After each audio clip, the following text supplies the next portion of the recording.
Welcome to Thriller Vault. Tonight I have a terrifying and tragic true story. A quick disclaimer. While this story is mostly true, I've adapted it into a story form, so some conversations, thoughts, events, and details may be fictional and or speculation. One more thing. This story is told from the perspective of William Miller, a man I know personally. I worked with him. I've been to his home. I've met his wife. Here is On Fire. In 2001, I was living in Kingstown, Virginia with my wife. We had a nice house in a nice neighborhood. I drove a Lexus, one of the most reliable cars in the world. I was working at a Lexus dealership as a mechanic and doing pretty damn well for myself. It's very difficult to be certified as a Lexus mechanic. I was only 28 years old. Most people thought I was a regular guy, but I wasn't. I'm not. I had guns, and I know how to use them. I almost got into the Jersey mob, but I wanted to play it straight. I won't say anything more about my connection to the mob. I'm no rat. So I was living well. My wife and I liked to go out to eat at expensive restaurants, and we could afford it because of me. But I was getting sick of working as a mechanic. I tried to be nice to everyone at the Lexus dealership, but some of the other mechanics were total a-holes. They gave me shit about leaving my tools all over the place and making a mess, but I wasn't that messy. They ribbed me for being chubby with a flat butt. It's true that my ass crack showed when I bent over, but so what? Why were they looking in the first place? They were a bunch of Shit, I forgot. You can't say that word anymore. I prefer the F word form anyway, but that one's even worse.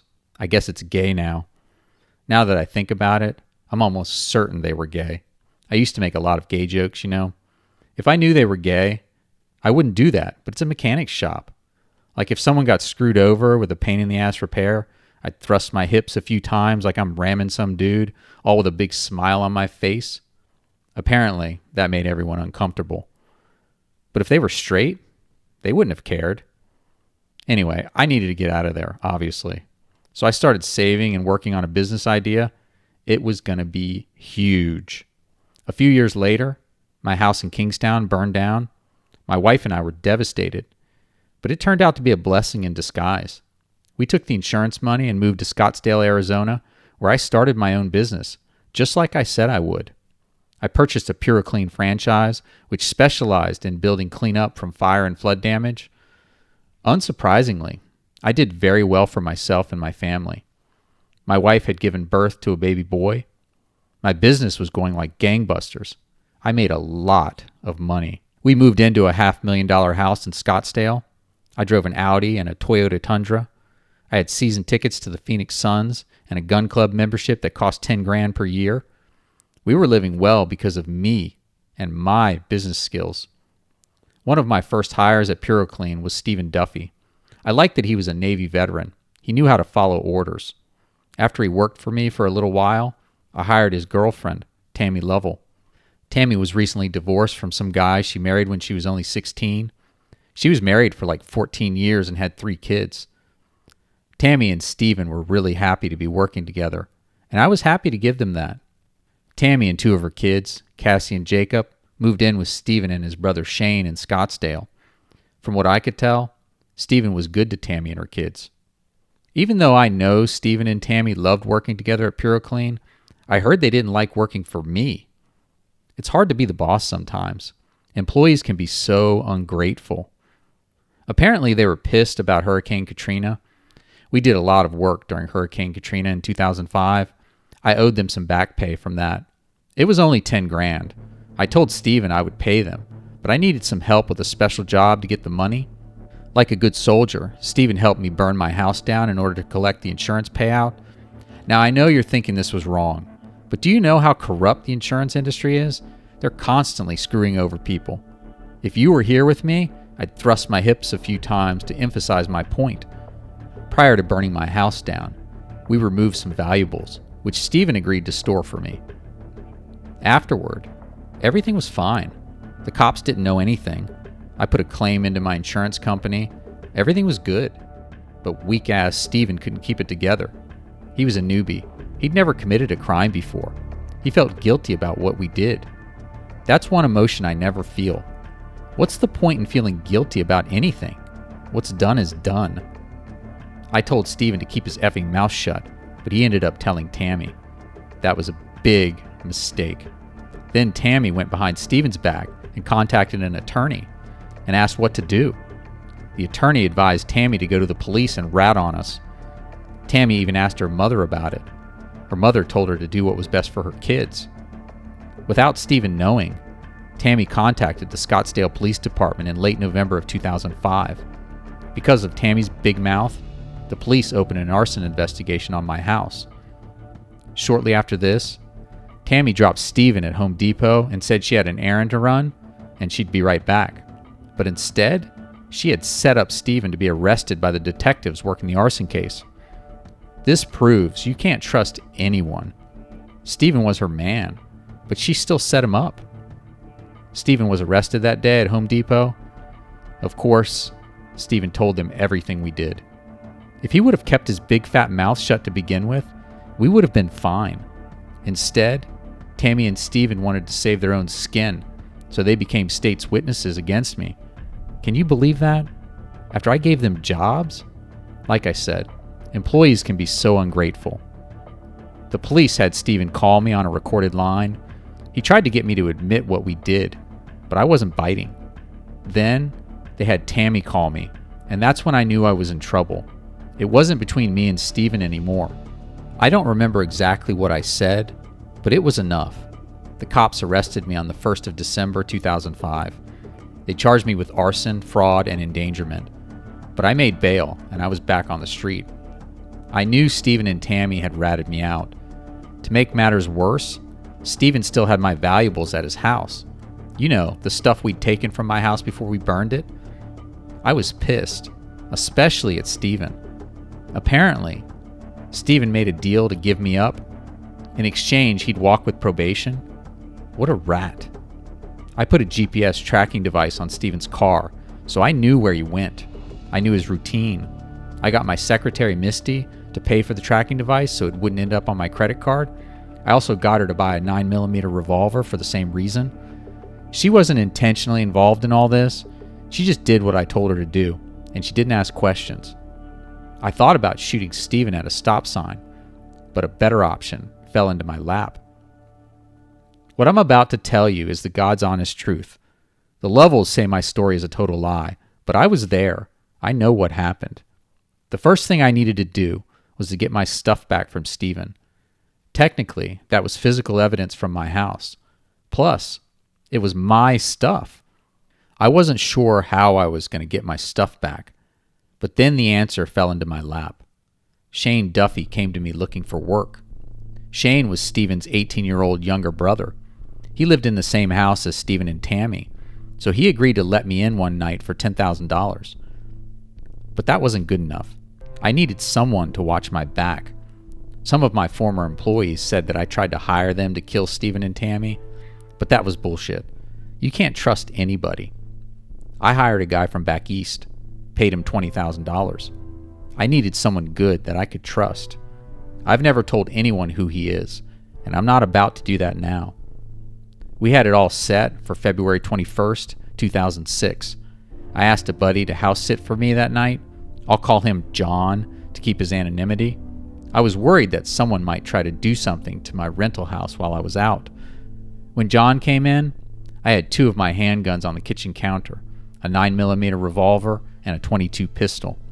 He asked me what they were for, and I said, protection. Then I said, let me show you something.